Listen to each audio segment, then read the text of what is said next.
നെഞ്ചത്തേക്ക്, പുള്ളിയുടെ വലത് കൈ വീശി അടിക്കണം നെഞ്ചത്തേക്ക്. ഇത് കഴിഞ്ഞ് പുള്ളിയുടെ ബൂട്ടിട്ട് കാലുമ കയറി ഞെക്കി ഞെരിച്ച് എൻ്റെ കാലിൻ്റെ തൊലി പോയി കാലുമ നീര് വന്നു.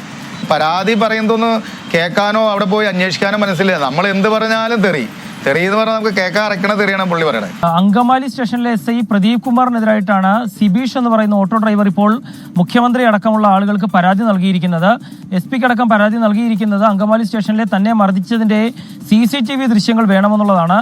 ഈ സിബീഷ് ഒരു ഓട്ടോ ഡ്രൈവറാണ്. ഓട്ടോ സ്റ്റാൻഡിലുണ്ടായ ഒരു തർക്കത്തിൽ എന്താണ് സംഭവിച്ചതെന്ന് അറിയുന്നതിന് വേണ്ടിയിട്ടാണ് സിബീഷിനെ ജൂലൈ 6-ന് അങ്കമാലി പോലീസ് സ്റ്റേഷനിലേക്ക് വിളിച്ചു വരുത്തിയത്.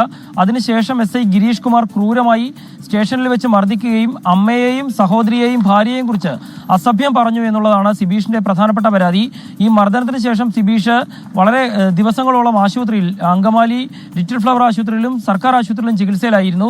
ഈ സർക്കാർ ഡോക്ടർമാർ നൽകിയ സർട്ടിഫിക്കറ്റിലും പോലീസ് മർദ്ദിച്ചു എന്നുള്ള വിവരങ്ങൾ എഴുതി വെക്കുകയും ചെയ്തിട്ടുണ്ട്. ഈ മർദ്ദനത്തിന്റെ CCTV ദൃശ്യങ്ങൾ ചോദിച്ചപ്പോൾ സ്റ്റേഷനിൽ അന്നേ ദിവസം എത്തിയ മറ്റാളുകളുടെ സ്വകാര്യത ലംഘിക്കപ്പെടുമെന്നതിനാൽ ദൃശ്യങ്ങൾ നൽകാനാകില്ല എന്ന വിചിത്രമായ മറുപടിയാണ് അങ്കമാലി പോലീസ് നൽകിയിരിക്കുന്നത്. ഒരാളെ കേസിൽ കക്ഷി പോലുമല്ലാത്ത ഒരാളെ സ്റ്റേഷനിൽ വിളിച്ചു വരുത്തി മർദ്ദിച്ചു, അതിനുശേഷം പറഞ്ഞുവിട്ടു എന്നുള്ളതാണ് അങ്കമാലി പോലീസ് സ്റ്റേഷനിലെ SIക്കെതിരായിട്ട് ഉയർന്ന പരാതി.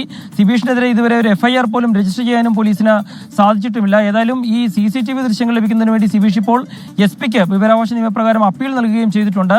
ഏതായാലും തന്നെ മർദ്ദിച്ച SIക്കെതിരെ നടപടി വേണം, കർശന നടപടി വേണമെന്നുള്ളതാണ് സിബീഷിന്റെ ആവശ്യം.